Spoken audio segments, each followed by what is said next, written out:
Stage Pass, Institute of Gaming. For more details, contact 70939659659. అంటే చిన్నప్పుడు అమ్మగారు షూటింగ్లకు వెళ్తుండేవాళ్ళ అమ్మతో జయసుధ గారితో షూటింగ్లకు వెళ్ళి ఆ వాతావరణం ఎలా ఉండేది అసలు అప్పుడు? చాలా బాగుండేది. అంటే మాకు స్కూల్ చిన్నపిల్లలు ఎంజాయ్ చేసేవాళ్ళ ఆ టైం?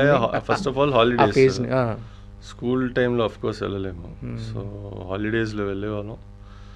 అండ్ షూటింగ్స్ అంటే మేము చిన్నపిల్లలు కాబట్టి అక్కడికి వెళ్ళి ఎప్పుడు లొకేషన్స్ బయట తిరగడం. ఫిలిం సిటీ ఫస్ట్ ఓపెన్ అయినప్పుడు మేము దాన్ని చూసి వావ్ అది ఫారిన్ కంట్రీలో ఉంది అని ఫుల్ ఫిలిం సిటీని బాగా తిరిగాము. సో అఫ్ కోర్స్ షూటింగ్స్కి వెళ్ళడం we enjoyed a lot. Okay. కానీ ఇప్పుడు దా తెలుస్తుంది యాక్చువల్ కష్టాలు ఏంటని షూటింగ్లో. ఏంటంటే చెన్నైలోనే సార్ అంత అంటే చెన్నై, హైదరాబాద్ ఇటువైపు షూటింగ్స్ ఉండేవి.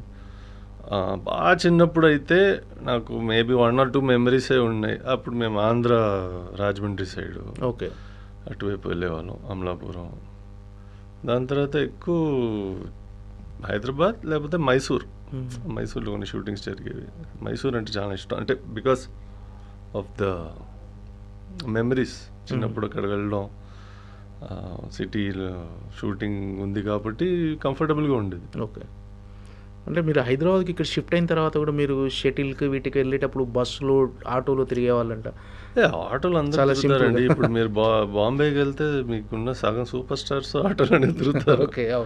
అది it's not about social hierarchy గురించి కాదు. మనకి ఫాస్ట్గా ఎక్కడైనా వెళ్ళాలంటే కార్ కన్నా ఆటోవే ఫాస్ట్, తొందరగా వెళ్ళిపోతుంది. బస్ ఏమంటే అప్పుడు కన్వీనియన్స్ ప్లస్ నాకు అప్పుడు కారు నేను పట్టేటట్టు, నేను డ్రైవ్ చేసేటట్టు కార్ లేదు అప్పుడు. మేము కొంచెం మోడిఫికేషన్స్ చేసాము కానీ it's nothing extraordinary, it's just normal. అంటే అంత దూరం వెళ్ళాలంటే ఆ బస్సులో వెళ్ళి మళ్ళీ రిటర్న్ రావాలంటే ఈజీగా కన్వీనియంట్గా ఉండింది కాబట్టి ఐ యూస్ టు. ఓకే. అంతే సార్. మొదటి నుంచి అంటే మీ ఎడ్యుకేషన్ ఏంటి సార్? ఎడ్యుకేషన్ ఎక్కడ? మొత్తం హైదరాబాద్లోనేనా? స్కూలింగ్ మొత్తం చెన్నై. +2 ఫినిష్ చేసి కాలేజ్ అంటే అప్పుడు క్రికెట్ ఆడుతున్నాను సీరియస్గా. ఓకే. ప్రొఫెషనల్గా ఆడుతున్నాను కాబట్టి మనకు చాయిస్ ఉండదు. అంటే మా ఫ్రెండ్స్ అందరూ హోటల్ మేనేజ్మెంట్ చదివారు చాలామంది. కానీ ఈ స్పోర్ట్స్లో మీరు సీరియస్గా ఉండాలంటే మీ ఏ డిగ్రీ చదువుతున్నారో అది మీకు చాయిస్ ఉండదు.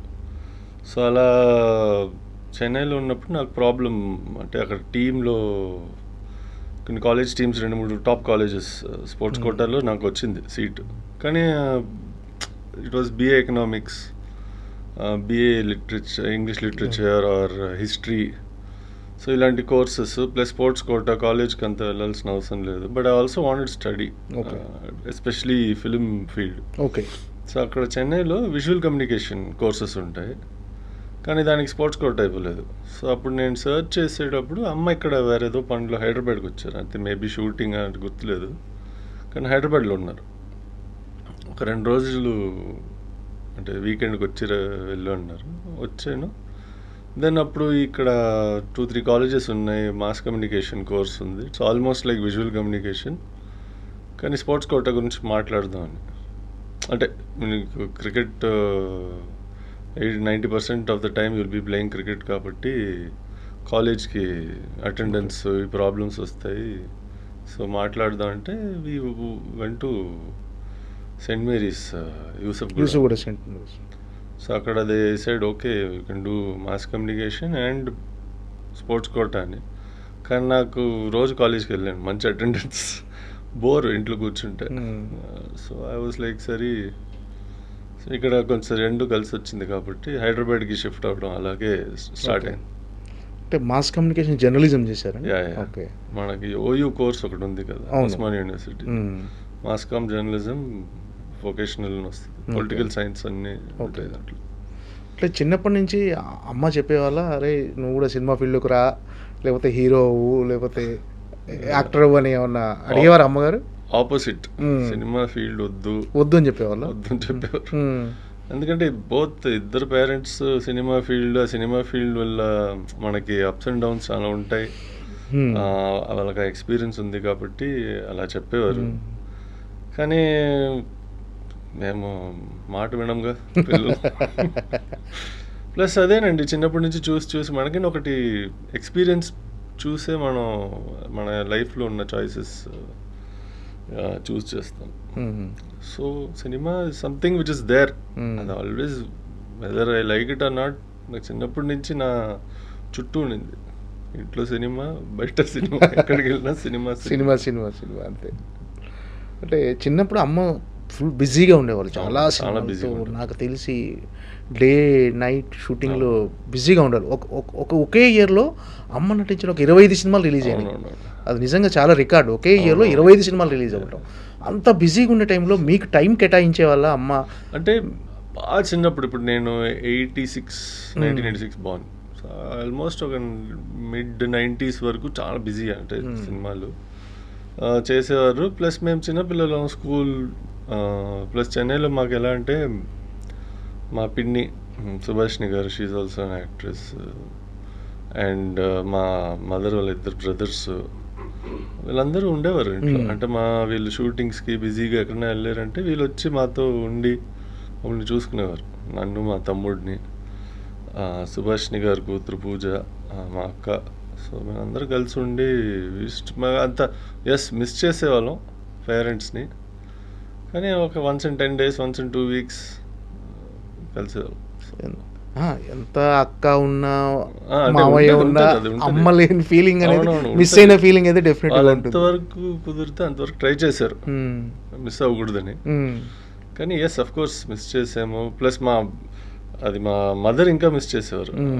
అంటే మా చుట్టూ అందరు ఉన్నారు కాబట్టి మేబీ మాకు డిస్ట్రాక్షన్గా ఉండేది, కానీ ఆవిడకి అది లేదు.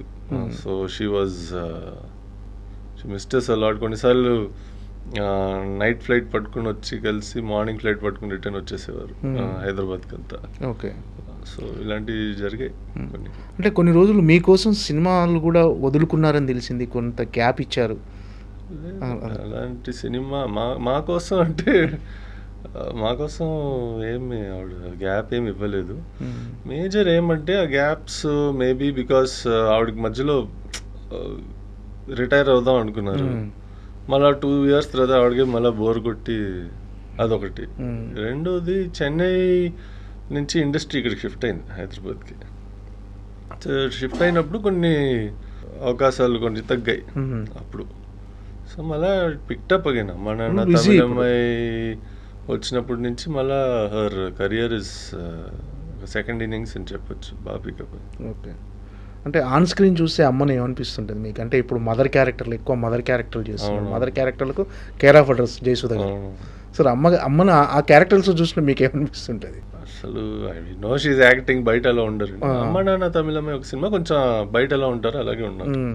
సో ఆ సినిమా కొంచెం మేము కనెక్ట్ అయ్యాం, లేకపోతే తెలిసిపోతుంది. అంటే ఫస్ట్లో చాలా సినిమాలో సడన్గా చనిపోవడం ఇలాంటివి జరిగేవి. అంటే I'm talking about older movies. అప్పుడు ఆబ్వియస్లీ ఏడుపు వచ్చేది, అయ్యో ఏంటిది అని. బట్ చిన్నపిల్లలు కదా, part of the what you call childhood. అంటే మీరు చెప్పేవాళ్ళ అమ్మ ఇలాంటి క్యారెక్టర్స్ చేయకు, ఏది కొన్ని అంటే కొన్ని సినిమాలు సాడ్ ఎండింగ్స్ ఉన్న సినిమాలు కానీ అలాంటి టైంలో? మాకు అసలు అంత ఆ రోజుల్లో అంత అర్థం కాలేదు. అంటే సినిమాలు ఎలా తీస్తారని కూడా తెలియదు. మేము ఏదో షూటింగ్ అంటే అక్కడికి వెళ్తాము, క్యారవన్స్ ఉండేవి కావు కదా. So it use to be like అందరూ సరదాగా అందరు కలిసి కూర్చుని ఫుడ్ తిందామని మేము ఏంటి అందుకే వెళ్ళేవాళ్ళం. షూటింగ్స్కి వెళ్ళినా correct lunch time, evening snacks time అలాగే వెళ్ళేవాళ్ళం. సో ఆ మెమరీస్ అలా ఉండేది. మేము ఎప్పుడు నువ్వు ఇలాంటి సినిమాలు చేయక అలాంటి సినిమాలు చేయని ఎప్పుడు చెప్పింది. ఓకే. అంటే బాధపడిన సందర్భాలు ఎప్పుడైనా ఉన్నాయా? అంటే మిస్ అవుతున్నాము, ఎక్కువగా షూటింగ్లోనే ఉంటున్నాము అన్న? అదే మీకు చెప్పినట్టు ఈ సపోర్ట్ సిస్టమ్ ఉండింది. సపోర్ట్ సిస్టమ్ ఉంది, దానివల్ల ఎక్కువ అంటే మిస్ అవుతాము. ఫోన్లో మాట్లాడి missing you mummy please come, when are you come, అది ఉండేది. కానీ మరీ నువ్వు ఎందుకు ఎప్పుడు బయటికి వెళ్తావు సినిమాలు అంటే, ఓకే ఇంట్లో ఉండవు, వేర్ మిస్సింగ్ యూ అని. ఇంకొకటి ఆవిడ ఎప్పుడన్నా పెద్ద ప్రాజెక్ట్ ఒకటి కంప్లీట్ చేస్తే we use to go for holiday అనమాట. ఎక్కడైనా అంటే ఇండియాలో అంటే సౌత్ ఆల్మోస్ట్ ఫుల్ తిరిగేసాము. లేకపోతే 2-3 కంట్రీస్ అబ్రాడ్. ఆ రోజుల్లో ఎక్కువ మాకు సింగపూర్ ఎక్కువ వెళ్ళేవాళ్ళం. సో అంతే, అంటే అది కాంపెన్సేషన్ ఓకే. మిస్సింగ్కి. సినిమాలో అంటే మోర్ ఎమోషనల్గా కనిపిస్తారు అమ్మ జయసుధ గారు. ఆమెను చూసి ఒక రకంగా ఆ సీన్లో చూస్తుంటే మనకు కూడా ఏడుపు వచ్చేస్తుంది సినిమాలో. సో వెయిట్ ఎలా ఉంటుంది సార్? ఎమోషనల్గా ఉంటారా బాగా? మీతో very jewel, very fun loving person and very అదేంటి మన ఆప్టిమిస్టిక్, హ్యాపీ గో లక్కీ. ఎక్కువ బాధపడడం, ఏదైనా బాధ ఉన్నా వాడు 1 సెకండ్ కొంతసేపు దాని గురించి ఆలోచించి, కానీ ఏం చేయలేమంటే మన చేతిలో ఉంటే మనం దాన్ని కంట్రోల్ చేయగలిగితే అదొక విషయం. ఓకే. చేయలేమంటే దాని గురించి ఎక్కువ బాధపడి మన మెంటల్ హెల్త్ని పాడు చేసుకోవడం వేస్ట్. అంటే మీరు చాలా మెచ్యూర్డ్గా, చాలా ఫిలాసాఫికల్గా, అంటే చాలా స్ట్రైట్ ఫార్వర్డ్గా మాట్లాడుతున్నారు. ఇదంతా అమ్మ దగ్గర నుంచి వచ్చిందేనా మీకు? అంటే మా ఫ్యామిలీలో అందరూ ఇంతే. ఇట్స్ నాట్ చాలా ప్రాక్టికల్గా ఉంటున్నారు ఏది మాట్లాడినా. ఇప్పుడు కొంతమంది అండి మర్యాద కోసం ఎక్కువ మాట్లాడుకుంటూ ఉంటారు. మా ఇంట్లో ఫిలాసఫీ ఎలా అంటే, నువ్వు మర్యాద కోసం అని అనుకుని మాకు అబద్ధం చెప్పడం, కొన్ని విషయాలు చెప్పకపోవడం, this is even worst than దాని అంటే దాన్ని మర్యాదకి ఇచ్చే వాల్యూ, మర్యాదకు వాల్యూ లేదు. స్ట్రైట్ ఫార్వర్డ్గా ఉండి, ఓపెన్గా ఉండి, నో సీక్రెట్స్, నో లైజ్, అలాగే పెంచారు. ఈ క్రెడిట్ పేరెంట్స్కే వెళ్ళాలి. ఓకే. మా తమ్ముడిని కలిసిన ఇలాగే ఉంటాడు. ఓకే. మీ ఇద్దరి మధ్య బాండింగ్ ఎలా ఉంటుంది సార్? బాగానే, మంచి బాండింగ్. అంటే మేము ఆపోజిట్ క్యారెక్టర్స్ అండి. అంటే ఇస్ పర్సనాలిటీస్. తమ్ముడిది శ్రేయాన్, నిహార్ కపూర్. కానీ మంచి బాండింగ్ ఉండేది ఆఫ్ కోర్స్ చిన్నప్పటి నుంచి ఇప్పటికి. గుడ్ ఫ్రెండ్స్ అండ్ మెయిన్ ఏమంటే మ్యూచువల్ రెస్పెక్ట్. అది చాలా ఇంపార్టెంట్. వాడు నాకన్నా చిన్నవాడు కాబట్టి నేను రారా పోరా అని కూడా పిలువన్నాను. ఓకే. వాడికున్న రెస్పెక్ట్ వాడికి ఇస్తాను, వాడు నాకు ఇవ్వాల్సిన రెస్పెక్ట్ వాడు నాకు ఇస్తాను. ఓకే.